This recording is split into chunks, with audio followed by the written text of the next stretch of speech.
Hey guys, welcome to Update Monday. In today's episode, we have a ton of stuff going on in the fish room. So I guess the easiest way to cover everything is just to show it all to you. But the number one most exciting thing that I'm going to share today, new turtles in the fish room. So stay tuned for episode number 309, where we learn how to be a better aquarist. Alright guys, so I'll start this video with the obvious thing that everyone wants to see, and that's the new turtles. This right here is one of 4 black knob map turtles that I got when I went to the Hamburg reptile show 2 weeks ago. They're also called delticolas, and you can tell that they are a southern black knob map turtle by the patterns on the bottom of its shell. The northern black knob map turtles have just a yellow underbelly. These ones have yellow and black, and these ones are supposedly harder to find. I guess less people are breeding these, and they're a little bit more rare, but I figured these guys would be the ideal turtles to keep and breed indoors in an environment like this stock tank, because they stay small and they like moving water, and I can probably fit at least 6 or 8 of them in this tank, which means I can have multiple breeding pairs within one tank. This guy is obviously a 2015 hatchling. He's super adorable, and he's not actually living in this stock tank right now. I'll put him back in his tank as I explain the tank. And he's got his 3 little brothers and sisters in this tank as well. There's one of them there. This is the 40-gallon breeder tank that I cracked probably 2 years ago at this point. And you can see up there we've got the hole, and I did crack this tank. The crack runs up, so it's not going to affect the integrity of this tank with so little water in it. But what I decided to do was integrate this tank, hatchling tank, with the 300-gallon stock tank below it. And essentially what I did was I built a platform out of 2x6s, and it's balanced here on the edge of the stock tank, and you can see that I have a support beam right there, piece of PVC in place temporarily as well, and that would be scary if that's all that was keeping this up. But you can see underneath that I did attach this to the wall with concrete wall anchors. So it's supported on all sides and is completely level, and is only carrying the maybe 5 to 10 gallons of water at the most. So this is the setup that they're in for the time being. They're a little bit too small for this 300-gallon stock tank, but they will be moving over here. I haven't rehomed the Diamondback terrapins yet. I will be doing that shortly, but I want to make sure that they go to a good home. So they're still in here for the time being while these southern black knob map turtles grow out here in the 40-gallon breeder. And this is essentially the filtration system that I have to connect it to the 300-gallon stock tank. We just have a little pond pump down here, and that's pumping water through this hose into the 40-gallon breeder tank. And then we have our siphon overflow tubes. I'm sure these are familiar to anyone who watches YouTube videos. A bunch of people have done videos outlining exactly how to build these, and I have followed suit. I would prefer to have drilled this tank, but since it's already compromised, I don't want to drill any more holes in it. So what I decided to do was go for the siphon tube method, and because I'm really paranoid about something like this failing and then this completely filling with water and everything becoming a disaster, I duplicated the siphon tube, so I have 2 of them. And you can see that we have a little bit of water flowing here and here as well. And essentially how that works is the water level gets to a certain point in the tank. Well, actually, I'll back up. I took this entire thing, dunked it in underwater here, rotated it on both ends, upside down, right side up, until it was completely filled with water. I actually used this end cap here with just a little hole in it, and I attached that to this end of the siphon, which allowed me to just hold my finger over that hole, and it kept all of the water in this tube.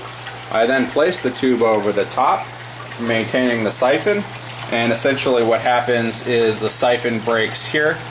This is open to the air, the siphon breaks here, and this is what determines the water level, as you'll see, inside the tank.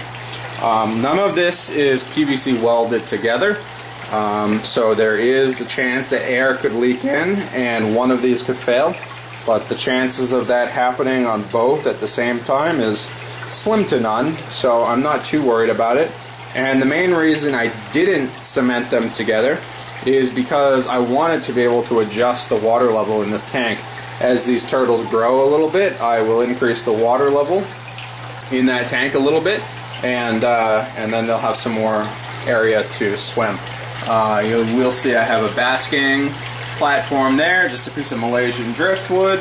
We've got another pump inside there to create some circulation. They love swimming in that. We've got some fake plants for them to cling on to. We have an auxiliary heater in here. Obviously it's not going to keep up with the volume of water in this stock tank.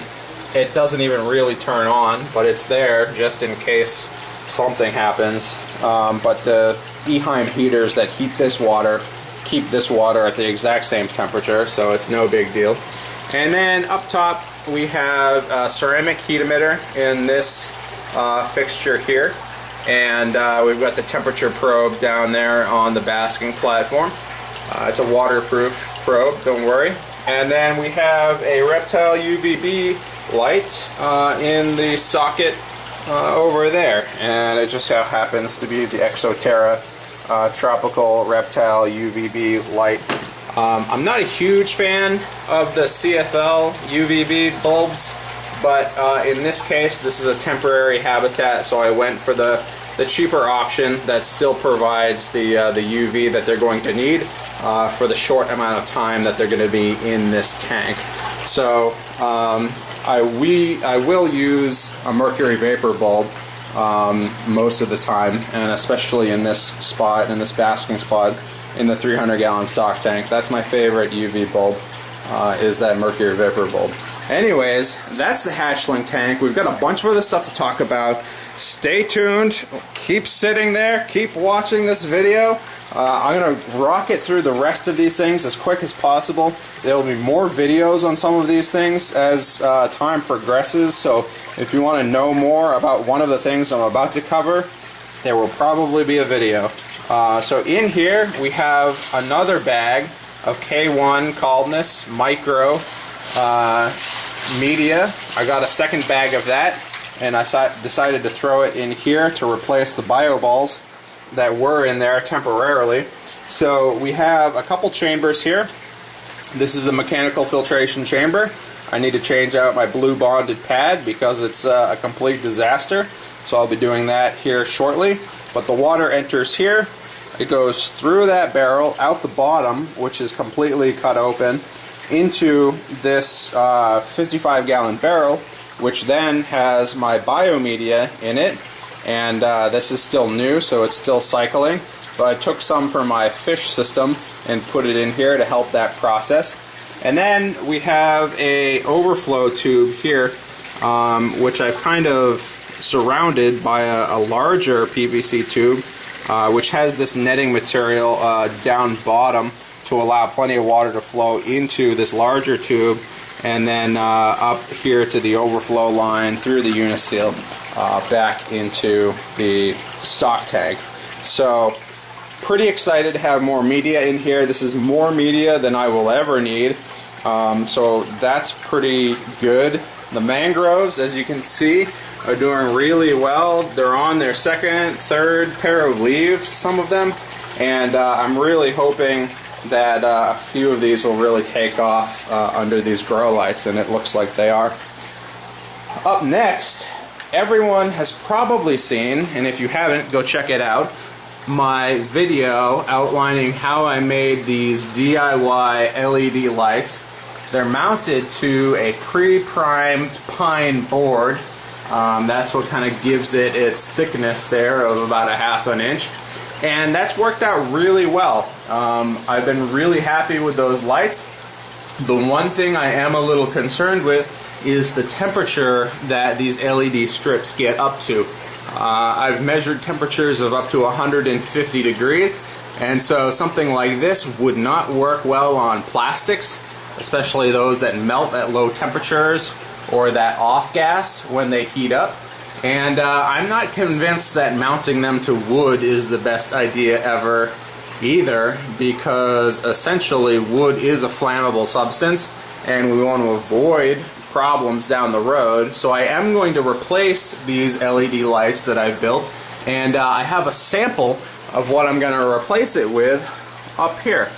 I haven't had lights up here for the longest time.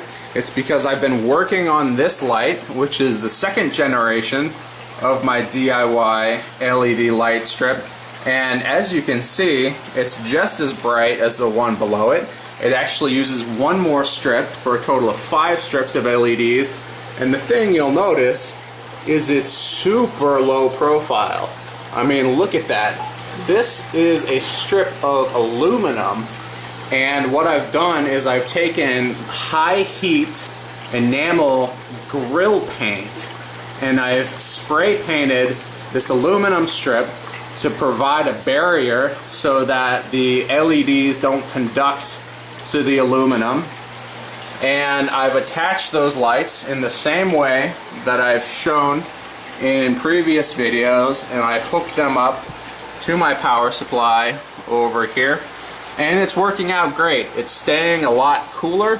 As you can imagine, the aluminum will conduct the heat a lot better than wood would, and at the same time it is a surface that is non-flammable. So I'm looking at this light fixture as something that should be able to last for 30 years or more. And again, I did it really cheaply. I will be releasing a DIY video explaining more about how to build this version 2 of this DIY LED light strip. And again, if you're interested in learning about how to build one yourself, send me a message, send me an email, send me a private message, and we can talk more about that. The tanks are pretty much the same. I'm halfway done building my new lids, my new polycarbonate lids on these tanks, going this way instead of this way. So I just need to do some final cutting to the smaller pieces to kind of finalize those. The endlers are doing well. The plants are growing. Again, endlers are doing well. Plants are growing. And I have a ton of crayfish babies that are hatching all over the place.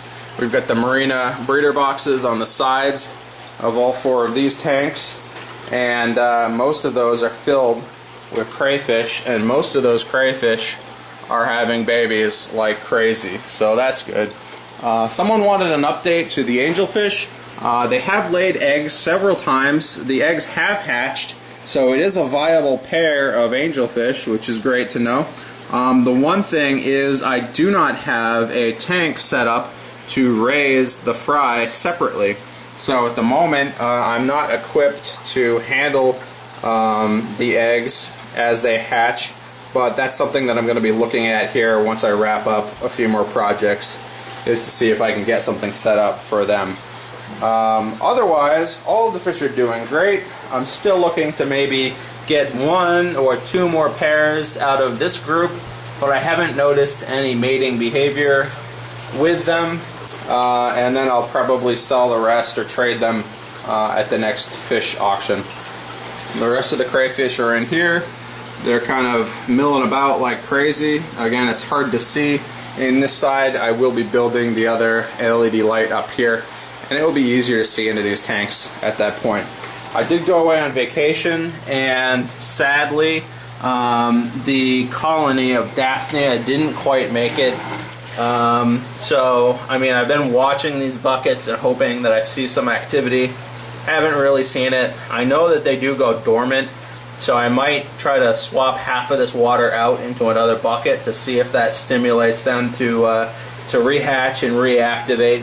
But I might need to get a second culture of Daphnia so that I can get that going again. But I'm not sure that the bucket solution is a super long-term solution for that. I might try to do something outdoors, but I think the mosquitoes might completely take over that habitat. So we'll have to see. If this is something that needs a real setup and you know, takes up a part of the basement in the future, so be it. But for right now, it's not the thing that I'm focusing on. So anyways, guys, that is a tour around the fish room. Everything else has pretty much stayed the same. I do have a lot of projects going on down here. I would like to say that I'm keeping up with everything as well as I should. Some of these containers need to be swapped out because as you can see, some of them are very green, some of them are not so green, but I'll keep the algae going in the off chance that I get more Daphnia to then feed to the fish as a live food source. But otherwise, things are going good. I'm really excited about the new additions here with the hatchling turtles, and there's going to be a very bright and very automated future to this fish room. And these lights, as you can see, are just completely kick-ass. And the amount of light that they put off into these tanks is awesome, especially considering that they're sitting about 2 feet above the tanks themselves. So anyways, that's what's going on. Hope you guys enjoyed. Sorry for the long video, but I hope it was worth it, and I'll see you guys later.